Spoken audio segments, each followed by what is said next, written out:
Bakit ka natatakot? Maligayang araw ng Martes, mga kapanalig. Ito po si Sister Rose Agtarap ng Daughters of St. Paul para sa mabuting balita. Pagnilayan po natin ang Ebanghelyo ngayon.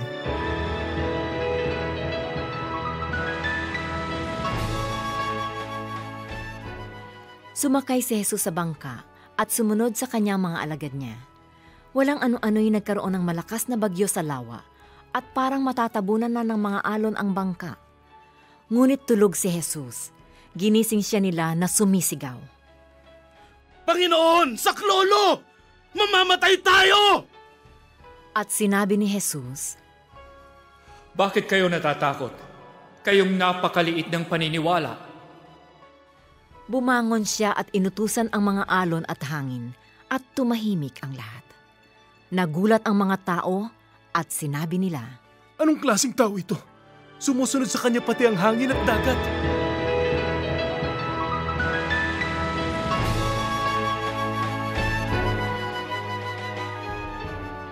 Naranasan mo na bang malunod?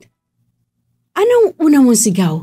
Lord, save me o Lord, I surrender.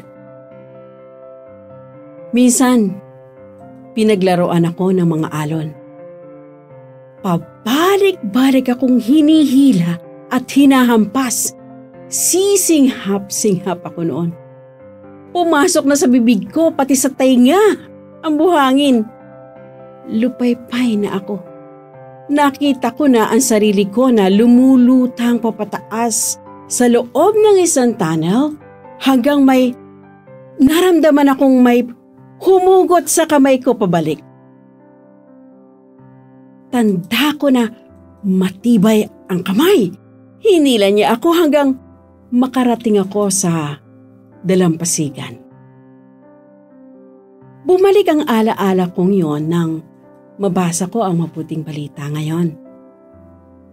Isinuko ko na ang sarili ko sa Panginoon. Conscious ako na sinabi ko na, Do what it pleases you, Lord. Kaya, humiwalay na ang kaluluwa ko noon sa aking katawan. Isinuko ko na ang lahat. Pero, ibinalik ako ng Panginoon. Kay daming uri ng pagkalunod ang nagaganap sa atin.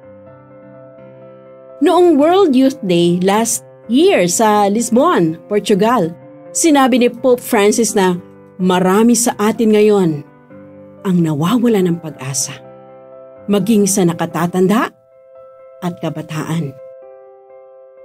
Nalulungkot daw siya na marami sa ating mga kapatid ang mahigpit ang pagkapit sa desperasyon, sa depresyon, at matinding takot. Gawa ito ng digmaan, marahas na pakikipag-away, bullying, pang-aapi, pagsasamantala, at iba pang uri ng pagpapahirap.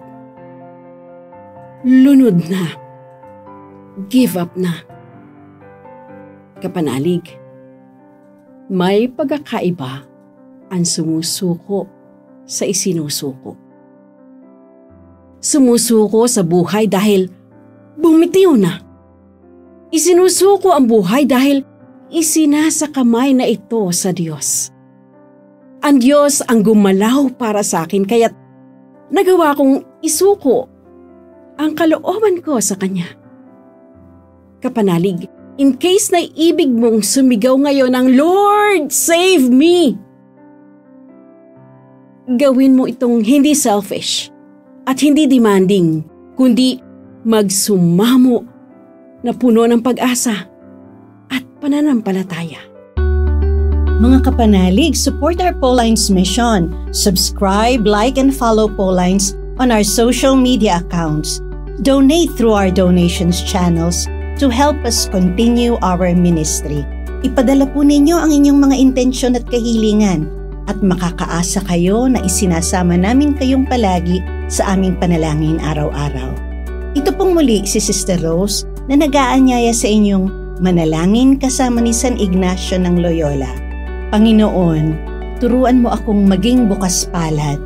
Turuan mo akong maglingkod sa iyo na magbigay ng ayon sa nararapat, na walang hinihintay mula sa iyo, na makibakang di inaalintana ang mga hirap na dinaranas, sa tuwin ay magsumikap na hindi humahanap ng kapalit na kaginhawaan, na di naghihintay kundi ang aking mabatid na ang loob mo'y siyang sinusundan. Amen.